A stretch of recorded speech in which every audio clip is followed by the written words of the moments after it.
Good morning friends. మనది ఈ శ్వాస తీసుకునేది, అన్నం తినేది కొంతమంది ఫ్రెండ్స్ 40 సంవత్సరాలు దాటాక పాడైపోయిందంట. ఎందుకంటే ఫ్రెండ్స్ ఒక్కొక్క మెతుకు ఇప్పుడు మనం తినేటప్పుడు 3 పైపులు ఉంటాయంట. ఇంకో పైపులోకి వెళ్తే ఫ్రెండ్స్ అది అరగకుండా ఎక్కడే లోపల ఉండిపోయి మురిగిపోయిద్దంట.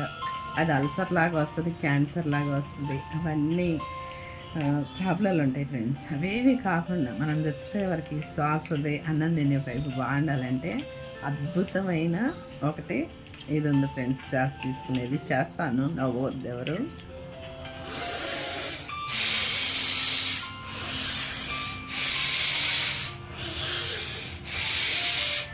ఇట్లా ఫ్రెండ్స్ ఒక 10 సార్లు చేయండి. 10 సార్లు చేసి మళ్ళీ ఫ్రెండ్స్ బాగా శ్వాస తీసుకొని ఎంతసేపు ఆపగలం.